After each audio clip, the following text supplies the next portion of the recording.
I'm Carol Ann White. This is Charlene Cornett, Linda Murdoch, Jean Morgan, Jen Watts, and Rita has gone to the back. But she made this. This is a little yo-yo she made into a pin and put a little button on it. Quilting was at one time done because they had to keep warm. As it has evolved, it's more for fun now, and it's gone from doing every little thing by hand to more, I guess you would call it machine oriented. Used to, you cut every little piece, you marked it with a pencil and your little pattern, and your pattern was usually made out of a oatmeal box or something like or something like that. Everything was just, they didn't go buy things, it was made out of necessity. Now in 1979 they invented the rotary cutter, and you have a mat, and then you have all these rulers with all these different sizes, and so then you just go like this, and then you sew all the strips together, and then you whack it again. So there's a whole lot easier way to do it from what you did long years ago. I brought two quilts that I kind of wanted to show you the difference in fabrics. This quilt has some Civil War fabrics in it. It would have been the 1800s into the early 1900s.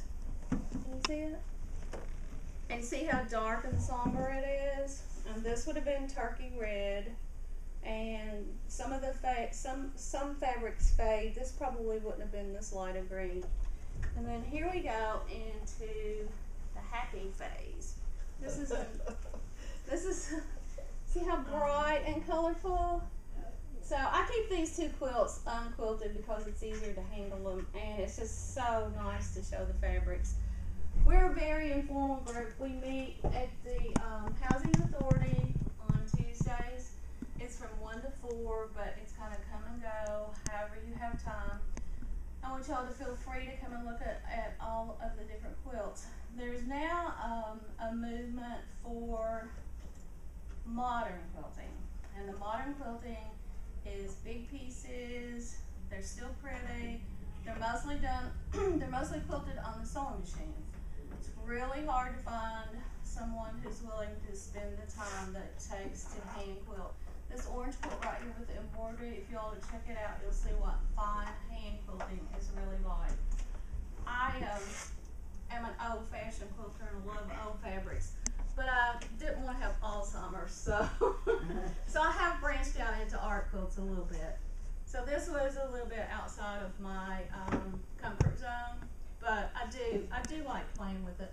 And this was done for breast cancer awareness. Celebrate the feminine. Celebrate the feminine. And I did it in honor of my friend Rosemary Graves, who has been a cancer survivor for over 40 years. And I really should give it to her. Is there any particular questions that you all have, or do you kind of want to see a demo of hand quilting? We're going to have hand quilting, and if you've looked at the articles that we have out in the display, there is crazy quilts, and Linda is going to show us how she would make a rose for the crazy quilt. Jean is doing paper piecing. It's called EPP, English paper piecing, and you have a little pattern, and you fold your fabric around. And this is how they actually made a lot of quilts in the 1800s, early 1900s also. But now the reason people are doing it is because it's easy to carry with you, and like at the doctor's office or whatever. I just took mine on a plane. And Jen is making, she's using some of her grandmother's fabrics and making what will be a memory quilt. And it's a fold type thing. This used to, if a preacher was leaving a church, the women would go together and they would make, there's a lot of memory quilts, and they would make a quilt square, and then they would put their name in the middle of it. There was always other kinds also. And this is a dressing plate. Pat. And this is Pat Jennings. I didn't mean to interrupt. And Pat has a quilt that she has applique, embroidery, and she is hand quilting. And she's going to return a book to the library. Yes. So I'm going to have Charlene show you how she hand quilts. Do you all want to come down, or do you just want to watch from there? What would you suggest? Probably be easier just to watch. Okay. Well, there's not a whole lot to it. It's just I've seen her hand quilt. Want some of you that haven't, you have to make it kind of come up here. I got it. I got it. And I'll sit This right is there. just this is a modern day quilt frame. If I was making a big quilt, of course I'd have a much bigger frame, or I could use this one, but anyway, we have the 3 layers of the backing, the batting, and the top. And this one is a butterfly that's pieced. The pieces are sewn together, and then I've applied them to a background. So this is a pieced and applique too. And with quilting, some people say you need a really small needle. It depends on what your fingers can work with. I've found as I get older, I need a bigger needle. And they say that the smaller the needle, the smaller the stitches. It's what you get used to and what you want to strive for. If you want a real small stitch, you can do it with a big needle. But to start out, you put a knot in the end of your thread, and you have to bury that underneath so that it doesn't show. And I'm just going to do a little back stitch here, and all you do is just go in and out of those 3 layers. You're going to make sure you go through all 3. It's a rocking Yeah. motion. I do a rocking motion, some people don't. I think most people do, don't they? Some people use a thimble, some people don't, and there's different types of thimbles too.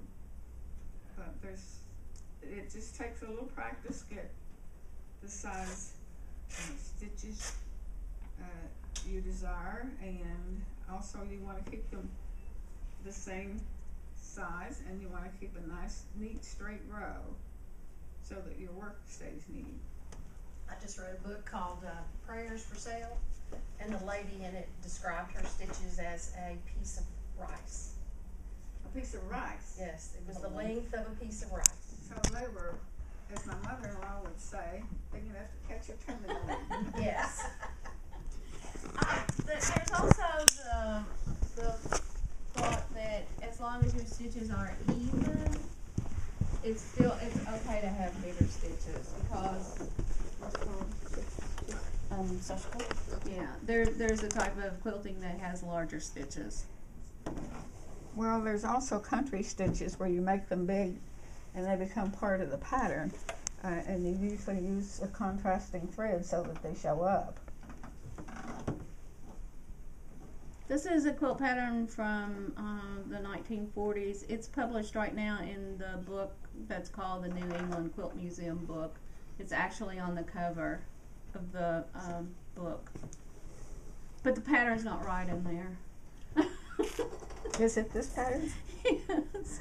This was a pattern in the 50s, and I don't know when they quit making it. There was a Grit magazine Right. that came out weekly, I think That it was. one is correct, but that one that they published in the magazine, I took it to Jabez to teach that class, and it was wrong. Well, this is the one from that Grit magazine. I've had it for that long. Right. They were more accurate back then. Well, there's also a bigger one. Oh, I haven't seen the bigger one. Well, there's a museum in, let me see, New Hampshire or Vermont maybe, that has a butterfly quilt in the museum there, and it's a bigger one. Now these are reproduction 30s. If you'll notice in this quilt top over here with the light ones, those have been reproduced, and so now these are the reproduction fabrics you can buy. But they're what, $7, $8, $9 a yard? Yeah, depends. Those are the originals, right? Those are these? Right. Yeah, and these are Reproduction. reproductions. And they've reproduced a lot of the calicos, but but they haven't done a very good job reproducing the solids. Because you still can't get this orange that's in this quilt, and like the orange that's in here. You can get almost close, but it's just a little off. I'm gonna need a look. Well, that's about all there is. You have to have lots of patience, good eyesight, or good glasses. Lots of Good light. quilt. Yeah, and lots of light. Strong Wait to light. get my eye surgery to start quilting, huh? And every time the needle comes through, she's touching her thumb with it, and so if you quilt very much, you're gonna wind up with sore fingers and thumbs. Pat, can I show you? Sure. And I this is, even bought the little leather that goes, but it's you awkward to almost me. have to feel it. Yeah, it's awkward. Okay, Pat has a quilt here that has applique, embroidery, machine quilting. Do you have any hand quilting on it? No, this is a quilt that I made from using, it's an art quilt, and I love traditional quilts, but I don't usually make traditional quilts. I make art quilts that are kind of wild and funky. And this is a quilt that I'm making for a special exhibit called Women on Fire, and I made it from some hand-painted fabric that I painted and some old skirts that I got at the thrift shop, old clothes, because I've been fascinated lately with recycled things. So I think it was Charlene right here that said, "Oh, I had a shirt like that one time," and I said, "Well, that could have been yours." She knows it almost- could have been. See my square here in the sunbonnet suit? Yes. That was my bathing suit. It's almost like that. Well, the truth is that if you go back to the early stages of patchwork quilting in America, that is what, everybody made their own clothes then, and they had these little tidbits of this and that, and sometimes a good bit of it, and sometimes not much of it.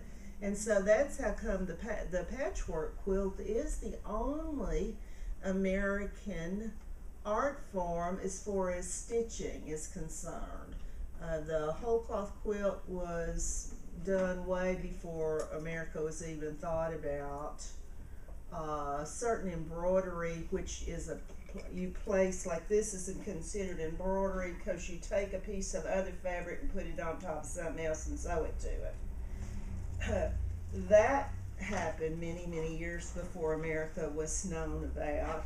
But the patchwork quilt, actually the piecing of it, quilting and the quilting process was way back to China when they made the war vest, to protect themselves in combat. That went back thousands and thousands of years. But truly patchwork is all American, and so it's something about using something that's already been to be repurposed is appealing to me now for some reason. Poor little me, I don't have any other fabric to use, so I go find more.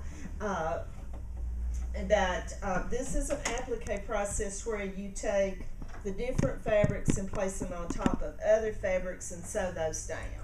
Whereas piecing, you cut certain shapes and you actually sew those piece by piece together. So it's a little different technique. And I did a lot of hand embroidery on this called the blanket stitch, which is an old-fashioned stitch, and I just went around everything with this old-fashioned stitch with lots of different colors. And then after I got really tired of doing that, I put it together, sandwiched it together, and I put it under the sewing machine and quilted it. So I am about to, today, my job is to get the sleeve on it. Because if you make something for the wall, you have to come up with a way to hang it. So I'm doing a hanging system today to make it more user-friendly. Anytime you enter a quilt in a quilt show, you have to have a sleeve on it, and you have to have a label. And if you make anything, it needs to be labeled. We'll go on, and then we'll come back for questions, okay? If you notice the crazy quilt out front, come on in. I got the wrong day. This is Linda Murdoch, and she's going to show us how to do a rose. If you all would like to come down, you can, or you can watch from there. I'm not sure they can see, but I'll give it a shot. You know, we really have a great vantage point. Good. Yeah. Okay. Yeah. Good. Crazy quilting was hugely popular, late 1800s, early 1900s. There is, of course, a pretty significant population of people like myself who still love crazy quilting. It's a form of piecing fabrics together. Usually they are your fancy fabrics, so velvets and silks and memorabilia from special occasions, maybe from a wedding, from a christening. So they've saved special pieces of fabric, and they're pieced together so that the patchwork is crazy. There's not a set pattern like what Charlene's working on, or the quilts that you see out here where you can see a distinct pattern to it. They're random shapes, random sizes. Sometimes they're pieced together by hand, sometimes they're pieced together by machine. And then once you have your pieces sewn together, the seams are then embellished, or there's special embroidery or some sort of little applique that goes in the little patchwork parts. So it showcases your stitch work, probably more so than some of the quilting. Your quilting stitches are what are showcased once you've made your patchwork. But on the crazy quilting, the seam embellishment is what really stands out.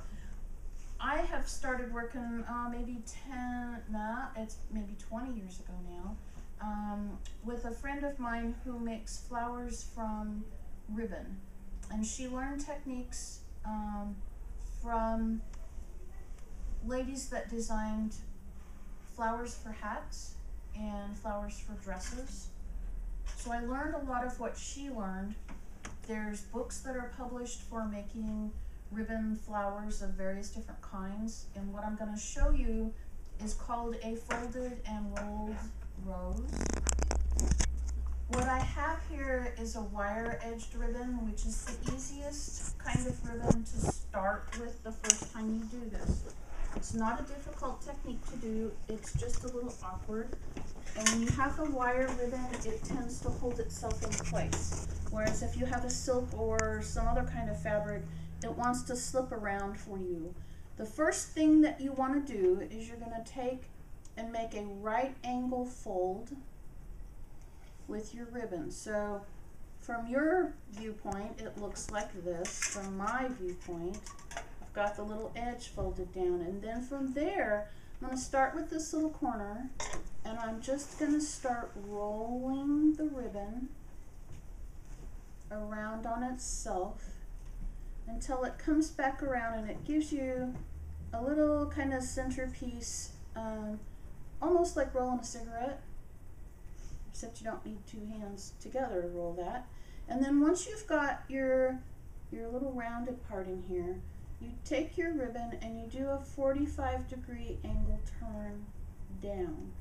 And then you take this and you kind of tilt it in, and I'm going to kind of slide it down a little bit. And then you roll it around again.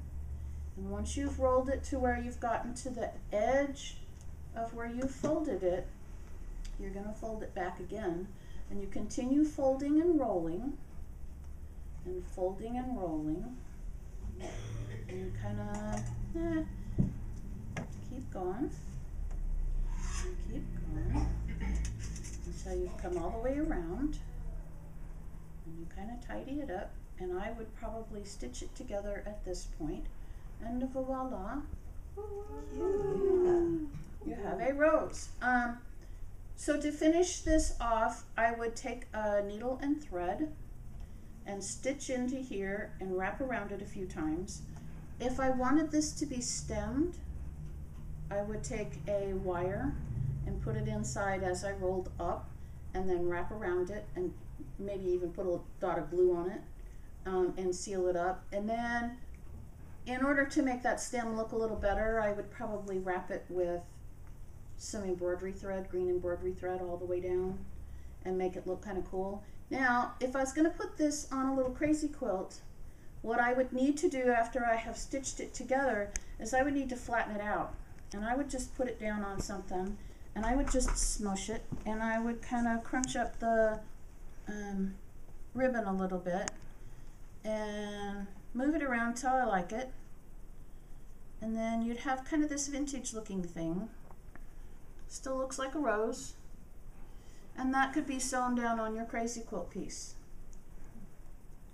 And from there you could add to it leaves kind of fall into the same category. Simple little prairie point where you take a piece of ribbon and you fold it right angles and fold it right angles, and then you stitch across this little bottom part, and you have a leaf that would then go with your rose.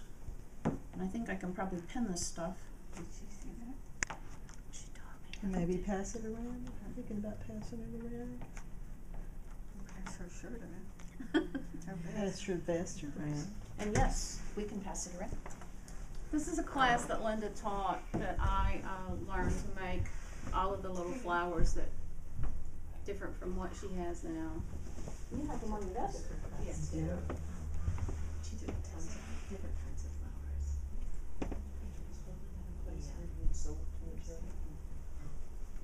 So the techniques that Carol Ann used on these, I did teach in a class. Same idea, you're stitching your little ribbons together and pulling your stitches up to create different shapes and different flowers.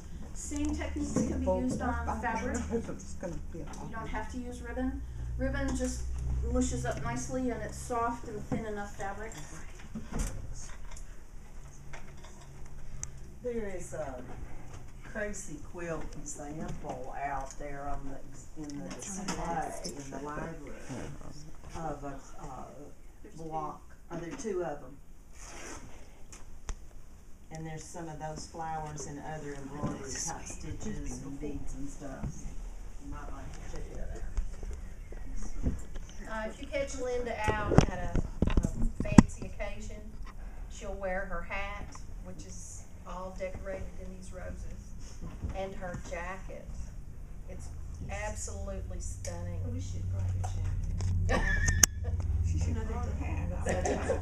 You've seen It is, she doesn't wear it very often, but when she does, you know, and you go, It's a special occasion when I wear it. yes, it takes your breath away, because you know she's made every single rose. Actually, this has held up really well. I believe it's 2-3 years old, and I even let my daughter borrow it. Oh, wow. Oh, wow.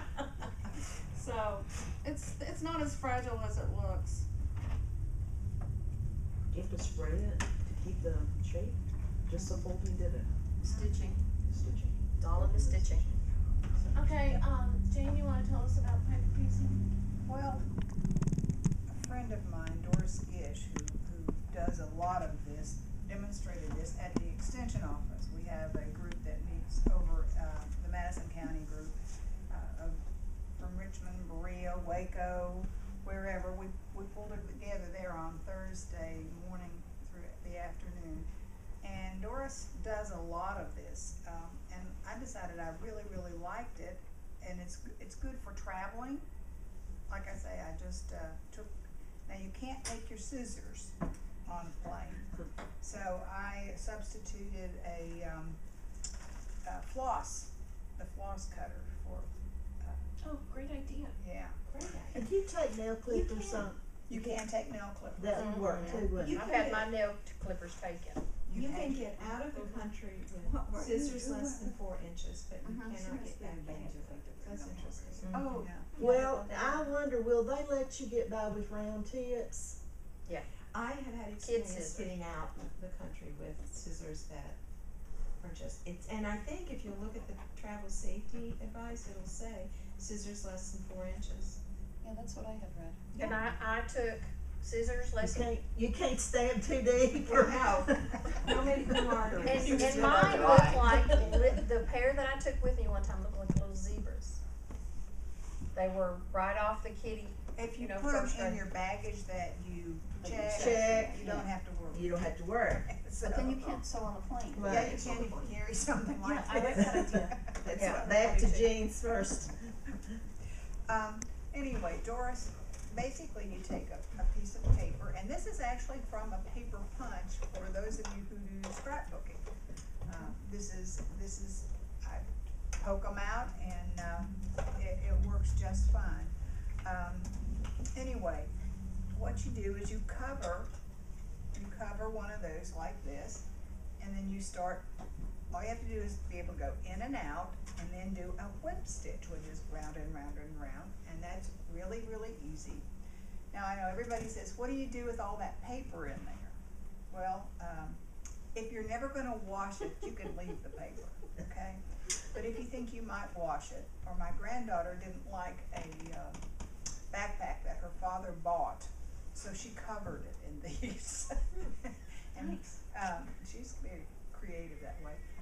But then you applique these onto a backing, and I will, actually what I plan to do is I plan to have one of these in black between all of these. So it'll, and I'm gonna make a little wall hanging from it. But you applique it, and then you, onto a flat piece of material, like I would pick black, and then you take and you cut out where you applique these on, and then you pull out the little, where I paper, yeah, the string where I've actually just sewn the fabric. But you don't want those little big stitches shown, but it's really, really easy. And I think my granddaughter was maybe 12 when she started doing this, and she has used it to her advantage to be able to cover an ugly backpack. But it's fun, and I think many times, like yeah. And this is the same, the 3 quilts right here, the green one, the orange one, and the one with red, those are all These are all flower gardens, flower gardens. not done the paper piece way. These are done actually where somebody has pieced those tiny, tiny pieces together. And I'm sure it looks like by hand. This one's by hand. That one is too. This one is also by hand. In modern quilts, you have them like larger size, and those you can do on a machine. I think the hexagon pattern right now is about 5 inches. It's rather large. and that's where we go into the modern quilting versus the old fashioned quilting. And it's something you can start when you're old, because I didn't get into this until retired, and have thoroughly enjoyed both the groups that I belong to, and it's a wonderful place to just go and be creative and learn. This is like a learn shop. Once a month we have a learn shop. It's our favorite day of the month, isn't it? Thanks, Jess. Okay, Jen, you wanna tell us a little bit about what you're doing? Well, I'm making a stained glass window. I guess that's what you call it. What is it called? You all know better than I do. It's kind of a new version of robbing Peter to pay Paul. Okay. Well, what you do is you take, this is my grandmother's. My grandmother lived to be 101, and her mother was a quilter, so I always wanted to be a quilter. And then when I lost my mother, I joined the group because I needed all this motherly love. They took me under their wing. I was the baby. She still is the Still youngest the Still one. the baby. We're recruiting younger members And then- because we're all getting ready for walkers. What you do is you this is her shirts and these are her pants, and I got about 16 circles out of every pair of pants. And what you do is you just sort of fold it together so it traps the square.